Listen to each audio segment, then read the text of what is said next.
सातवां स्कंद 10वां अध्याय प्रहलाद जी के राज्यभिषेक और तिरपुर दहन की कथा है।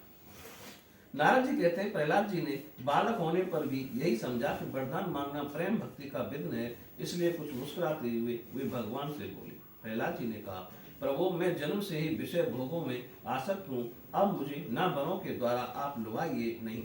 मैं इन भोगों के संग से डरकर उनके द्वारा होने वाली तीव्र वेदना का अनुभव कर उनसे छूटने की अभिलाषा से ही आपकी शरण में आया हूँ।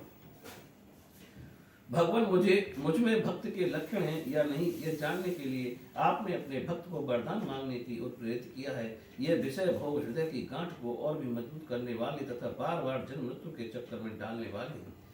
जगत गुरु, परीक्षा के सिवा ऐसा कहने का और कोई कारण नहीं दिखता, क्योंकि आप परम दयालु हैं। अपने भक्त को भोगों में फंसाने वाला वर कैसे दे सकते हैं? आपसे जो सेवक अपनी कामनाएं पूर्ण करना चाहता है वह सेवक नहीं, वह तो लेन देन करने वाला निरा बनिया है। जो स्वामी से अपनी कामनाओं की पूर्ति चाहता है वह सेवक नहीं, और जो सेवक से सेवा कराने के लिए उसका स्वामी बनने के लिए उसकी कामनाएं पूर्ण करता है वह स्वामी नहीं।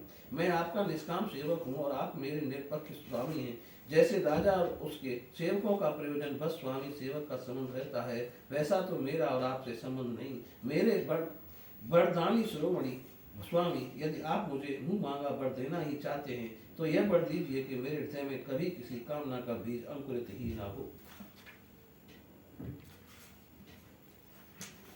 हृदय में किसी भी कामना के उदय होते ही इंद्रिय, मन, प्राण, देह, धर्म, धैर्य, बुद्धि, लज्जा, श्री तेज, स्मृति और सत्य, ये सब के सब नष्ट हो जाते हैं। कमल ने जिस समय मनुष्य अपने मन में रहने वाली कामनाओं का परित्याग कर देता है, उसी समय वह भगवत स्वरूप को प्राप्त कर लेता है। भगवान आपको नमस्कार है। आप सबके हृदय में विराजमान उदर शिरोमणि स्वयं पर ब्रह्म परमात्मा है। अद्भुत नरसिंह रूपधारी श्री हरि के चरणों में मैं बार बार प्रणाम करता हूँ। श्री नरसिंह भगवान ने कहा, प्रहलाद तुम्हारे जैसे मेरे एकांत प्रेमी इस लोक अथवा परलोक की किसी भी वस्तु के लिए भी कभी कोई कामना नहीं करते, फिर भी मैं अधिक नहीं, केवल एक मनवंतर तक मेरी प्रसन्नता के लिए तुम इस लोक में दैत्याधिपतियों के समस्त भोग स्वीकार कर दो। समस्त प्राणियों के हृदय में यज्ञों के भोक्ता ईश्वर के रूप में ही विराजमान हूँ। तुम अपने हृदय में मुझे देखते रहना और मेरी लीला कथाएं जो तुम्हें अत्यंत प्रिय हैं सुनते रहना। समस्त कर्मों के द्वारा मेरी ही आराधना करना और इस प्रकार अपने प्रारब्ध कर्म का क्षय कर देना। भोग के द्वारा पुण्य कर्मों के फल और निष्काम पुण्य कर्मों के द्वारा पाप का नाश करते हुए समय पर शरीर का त्याग करके समस्त बंधनों से मुक्त होकर तुम मेरे पास आ जाओगे।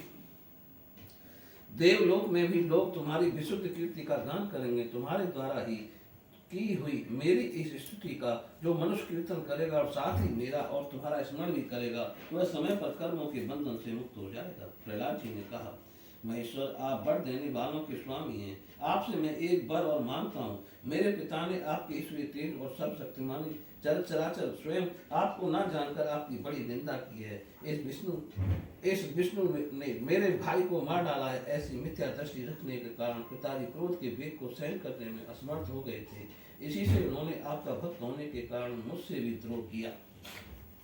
दीन बंधु, यद्यपि आपकी दृष्टि पड़ते ही हुए पवित्र हो चुके, फिर भी मैं आपसे प्रार्थना करता हूँ कि उस जल्दी नाश न होने वाले दुष्ट दोष से मेरे पिता शुद्ध हो जाए। श्री नरसिंह भगवान ने कहा, निष्पाप प्रहलाद तुम्हारे पिता स्वयं पवित्र होकर तर गए, इसकी तो बात ही क्या है। यदि उनकी 21 पीढ़ियों के पितर होते तो उन सब के साथ भी वे तर जाते, क्योंकि तुम्हारे जैसा कुल को पवित्र करने वाला पुत्र उनको प्राप्त हुआ। मेरे शांत समदर्शी और सुख से सदाचार पालन करने वाले प्रेमी भक्त जहाँ जहाँ निवास करते हैं वे स्थान चाहे कीटक ही क्यों ना हो पवित्र हो जाते हैं। दैत्यराज मेरे भक्ति भाव से जिनकी कामनाएं नष्ट हो गई हैं, वे सर्वत्र आत्मभाव हो जाने के कारण छोटे बड़े किसी भी प्राणी को किसी भी प्रकार से कष्ट नहीं पहुंचाते। संसार में जो लोग तुम्हारे अनुयायी होंगे वे भी मेरे भक्त हो जाएंगे। बेटा तुम मेरे सभी भक्तों के आदर्श हो। यद्यपि मेरे अंगों का स्पर्श होने से तुम्हारे पिता पूर्ण रूप से पवित्र हो गए, तथापि तुम उनकी अंत्येष्टि क्रिया करो। तुम्हारे जैसी संतान के कारण उन्हें उत्तम लोकों की प्राप्ति होगी। बस तुम अपने पिता के पद पर स्थित हो जाओ और वेदवादी मुनियों की आज्ञा के अनुसार मुझ में अपना मन लगाकर और मेरी शरण में रहकर मेरी सेवा के लिए ही अपने सारे कार्य करो। नारद जी कहते हैं, युधिष्ठिर, भगवान की आज्ञा के अनुसार प्रहलाद जी ने अपनी पिता की अंत्येष्टि क्रिया की। इसके बाद श्रेष्ठ ब्राह्मणों ने उनका राज्याभिषेक किया। इसी समय देवता ऋषि आदि के साथ ब्रह्मा जी ने नरसिंह भगवान को प्रसन्न देखकर पवित्र वचनों के द्वारा उनकी स्तुति की और उनसे यह बात कही।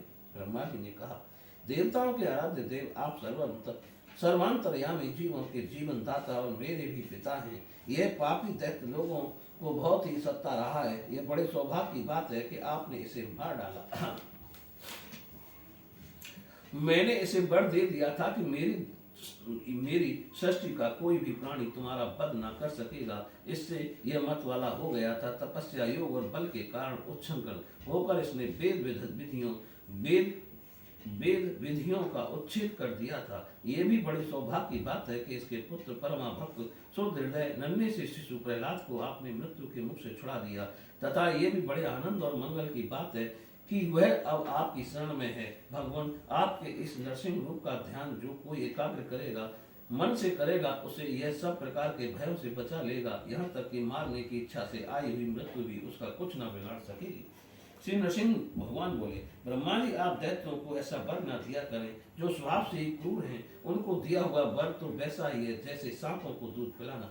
नारद जी कहते हैं, युधिष्ठिर, नरसिंह भगवान इतना कहकर और ब्रह्मा जी के द्वारा की हुई पूजा को स्वीकार करके वही अंतर ध्यान समस्त प्राणियों के लिए अदृश्य हो गए। इसके बाद प्रहलाद जी ने भगवत स्वरूप ब्रह्मा, शंकर की तथा प्रजापति और देवताओं की पूजा करके उन्हें माथा टेक कर प्रणाम किया। तब शुक्राचार्य आदि मुनियों के द्वारा ब्रह्मा जी ने प्रहलाद जी को समस्त दानव और दैत्यों का अधिपति बना दिया। फिर ब्रह्मा देवताओं ने प्रहलाद का अभिनंदन किया और उन्हें शुभ आशीर्वाद दिए। प्रहलाद जी ने भी यथोयोग सबका सत्कार किया और वे लोग अपने अपने लोकों को चले गए। युधिष्ठिर, इस प्रकार भगवान के वे दोनों पार्षद जय और विजय दित्य के पुत्र दैत्य हो गए। वे भगवान से बैर भाव रखते थे। उनके हृदय में रहने वाले भगवान ने उनका उद्धार करने के लिए उन्हें मार डाला। ऋषियों के शाप के कारण उनकी मुक्ति नहीं हुई थी। फिर से कुंभकर्ण और रावण के रूप में राक्षस हुए। उस समय भगवान श्री राम के पराक्रम से उनका अंत हुआ। युद्ध में भगवान राम के बाणों से उनका कलेजा फट गया। वहीं पड़े पड़े पूर्व जन्म की भांति भगवान का स्मरण करते करते उन्होंने अपने शरीर छोड़े। वही अब इस युग में शिशुपाल और दंत वक्त के रूप में पैदा हुए थे। भगवान के प्रति बैरभाव होने के कारण तुम्हारे सामने ही वे उनमें समा गए। युधिष्ठिर, श्री कृष्ण से शत्रुता रखने वाले सभी राजा अंत समय में श्री कृष्ण के स्मरण से तद्रुप होकर अपने पूर्वकृत पापों से सदा के लिए मुक्त हो गए। जैसे भृंगी के द्वारा पकड़ा हुआ कीड़ा भय से ही उसका स्वरूप प्राप्त कर लेता है, जिस प्रकार भगवान के प्यारे भक्त अपनी भेदभाव रहित अनन्य भक्ति के द्वारा भगवत स्वरूप को प्राप्त कर लेते हैं, वैसे ही शिशुपाल आज नरपति भी भगवान के बैर भाव जनित अनन्य चिंतन से भगवान के सारूप्य को प्राप्त हो गए। युधिष्ठिर, तुमने मुझसे पूछा था कि भगवान से द्वेष करने वाले शिशुपाल आदि को उनके सारूप्य की प्राप्ति कैसे हुई। उसका उत्तर मैंने तुम्हें दे दिया। ब्रह्मांड देव परमात्मा श्री कृष्ण का यह परम पवित्र अवतार चरित्र है। इसमें हिरण्याक्ष और हिरण्याकश्यप की इन दोनों दैत्यों का वध वर्णन है। इस प्रसंग में भगवान के परम भक्त प्रहलाद का चरित्र, भक्ति, ज्ञान, वैराग्य एवं संसार की सृष्टि, स्थिति और प्रलय के स्वामी श्री हरि के यथार्थ स्वरूप तथा उनके दिव्य गुण एवं लीलाओं का वर्णन है। इस आख्यान में देवता और दैत्यों के पदों में काल क्रम से महान परिवर्तन होता है, उसका भी निरूपण किया गया है। जिसके द्वारा भगवान की प्राप्ति होती है, उस भागवत धर्म का भी वर्णन है। अध्यात्म संबंध में भी सभी जानने योग्य बातें इसमें हैं। भगवान के पराक्रम से पूर्ण इस पवित्र आख्यान को जो कोई पुरुष की श्रद्धा कीर्तन करता और सुनता है, वह कर्म बंधन से मुक्त हो जाता है।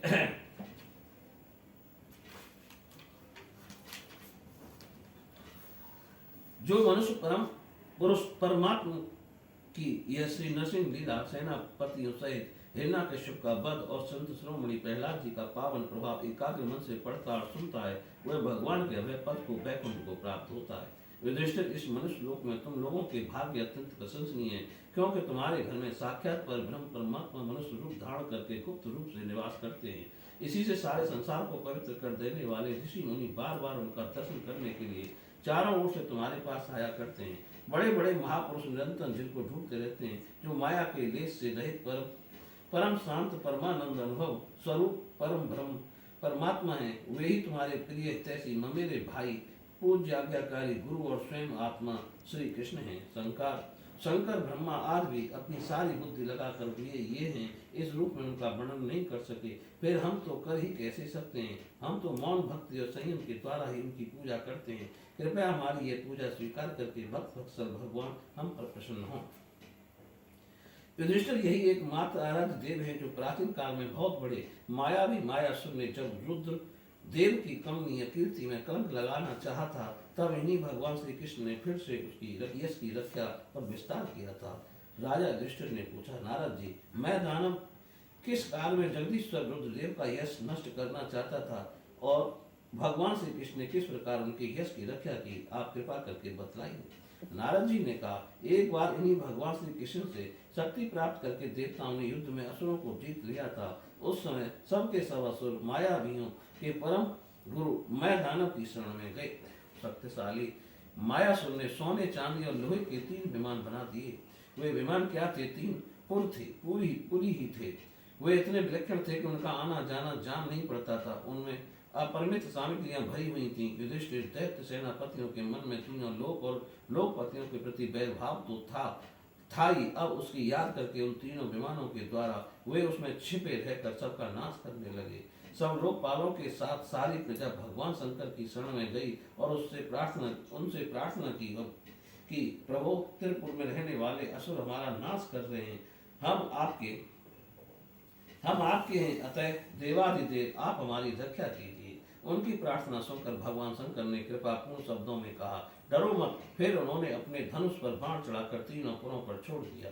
उनके उस बाण से सूर्य मंडल से निकलने वाली किरणों के समान अन्य बहुत से बाण निकले। उनमें से मानो आग की लपटें निकल रही थी। उनके कारण उन पुरों का दिखना बंद हो गया।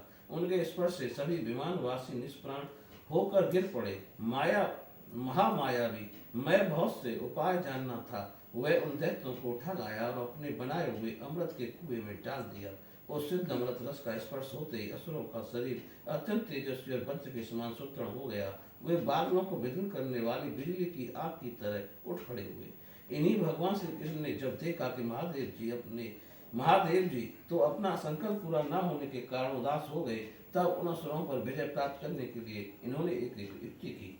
यही भगवान विष्णु उस समय गौ बन गए और ब्रह्मा जी बछड़ा बने। दोनों ही मध्याह्न के समय उन तीनों पुरों में गए, उस सिद्ध रस के कुएं का सारा अमृत पी गए। यद्यपि उसके रक्षक दैत्य इन दोनों को देख रहे थे, फिर भी भगवान की माया से इतने मोहित हो गए कि उन्हें रोक ना सके। जब उपाय जानने वालों ने श्रेष्ठ मायासुर को यह बात मालूम हुई, तब भगवान की इस लीला का स्मरण करके उसे कोई शोक ना हुआ। शोक करने वाले अमृत रक्षकों से उसने कहा, भाई देवता, असुर, मनुष्य अथवा और कोई भी प्राणी अपने पराय तत्व दोनों के लिए जो प्रारब्ध विधान है उसे मिटा नहीं सकता। जो होना था हो गया, शोक करके क्या करना। इसके बाद भगवान श्री कृष्ण ने अपनी शक्तियों के द्वारा भगवान शंकर के युद्ध की सामग्री तैयार की। उन्होंने धर्म से रथ, ज्ञान से सारथी, वैराग्य से ध्वजा, ऐश्वर्य से घोड़े, तपस्या से धनुष, विद्या से कवच, क्रिया से बाण, अपनी अन्यान्य शक्तियों से अन्यान्य वस्तुओं का निर्माण किया। इन सामग्रियों से सब ढककर भगवान शंकर रथ पर सवार हुए एवं धनुष बाण धारण किया। भगवान शंकर ने अभिजित मुहूर्त में धनुष पर बाण चढ़ाया और उन तीनों दुर्भेद्य विमानों को भस्म कर दिया। युधिष्ठिर उसी समय स्वर्ग में धुंधलियां बजने लगी, सैकड़ों विमानों की भीड़ लग गई। देवता, ऋषि, पितर और सिद्धेश्वर आनंद से जय जयकार करते हुए पुष्पों की वर्षा करने लगे। अप्सराएं नाचने और गाने लगी। युधिष्ठिर इस प्रकार उन तीनों पुरों को जलाकर भगवान शंकर ने पुरारी की पदवी प्राप्त की और ब्रह्मादि की स्तुति सुनते हुए अपने धाम को चले गए। आत्मस्वरूप जगत गुरु भगवान श्री कृष्ण इस प्रकार अपनी माया जो मनुष्यों की सी लीलाएं करते हैं, ऋषि लोग उन्हीं अनेकों लोक पावन लीलाओं का गान किया करते हैं। बताओ अब मैं तुम्हें और क्या सुनाऊं। बोलिए श्री कृष्ण भगवान की जय।